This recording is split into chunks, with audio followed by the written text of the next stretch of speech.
अस्सलाम वालेकुम dear students, आप देख रहे हैं MLT MCQs। मैं हूं कामरान। आज का टॉपिक है MCQs का रेटिकुलोसाइट एस्टिमेशन, जिसमें हम 10 MCQs के मुतालिक बात करेंगे। तो शुरू करते हैं MCQs को।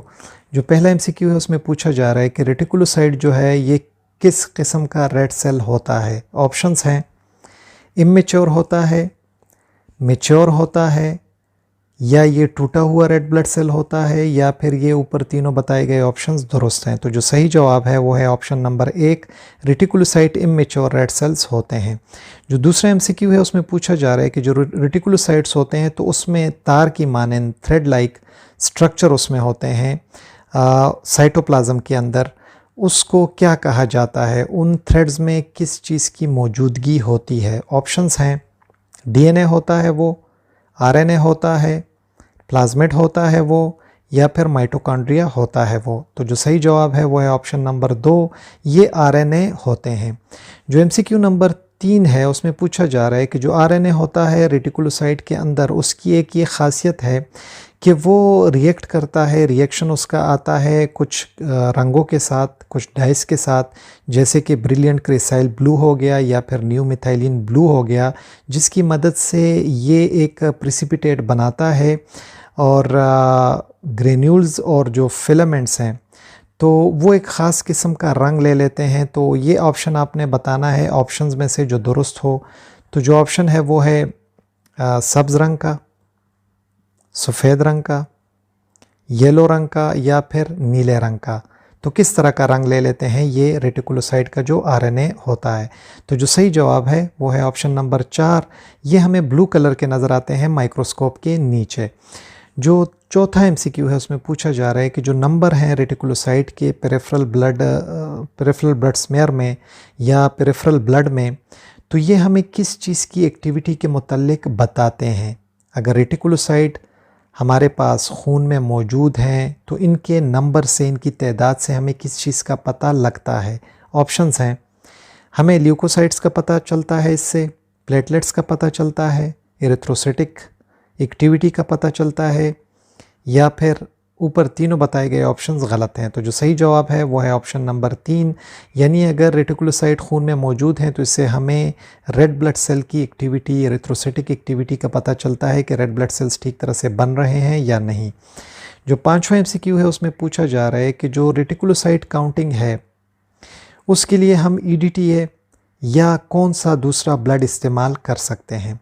ठीक है, अगर रेटिकुलोसाइट हम काउंटिंग कर रहे हैं तो उसके लिए एक तो हम EDTA खून इस्तेमाल करते हैं, दूसरा कौन सा खून हम इस्तेमाल कर सकते हैं। ऑप्शन है साइट्रेट वाला, सोडियम वाला, फ्रेश खून इस्तेमाल कर सकते हैं, या हेपरीन वाला। तो जो सही जवाब है वो है ऑप्शन नंबर 3, हम EDTA वाला खून भी इस्तेमाल कर सकते हैं और हम ताज़ा खून भी इस्तेमाल कर सकते हैं रेटिकुलोसाइट काउंटिंग के लिए।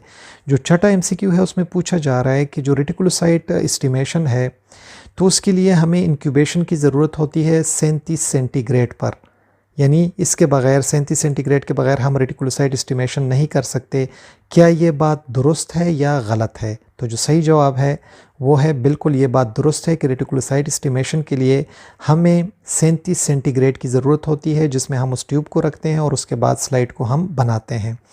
जो सातवां MCQ है उसमें पूछा जा रहा है कि जो रेटिकुलोसाइट काउंट है ये ज़रूर करनी चाहिए फ्रेश खून पर, ताज़ा खून पर, क्योंकि अगर खून स्टोर खून हो जो फ्रिज में पड़ा हुआ हो या रूम टेम्परेचर पर पहले से पड़ा हुआ हो, तो जो रेटिकुलोसाइट होते हैं तो उसमें क्या होगा जिसकी वजह से गलत नताइज आ सकते हैं या लो काउंट आ सकती है रेटिकुलोसाइट की।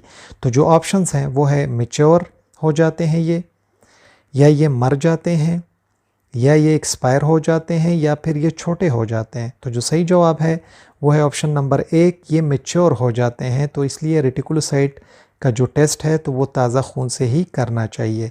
जो आठवां MCQ है उसमें पूछा जा रहा है कि कम से कम ब्लैंक रेड सेल्स जो हैं तो वो गिनने चाहिए रेटिकुलोसाइट काउंटिंग माइक्रोस्कोपी के दौरान। तो कितने रेड ब्लड सेल्स को हम काउंट करते हैं रेटिकुलोसाइट काउंटिंग माइक्रोस्कोपी में।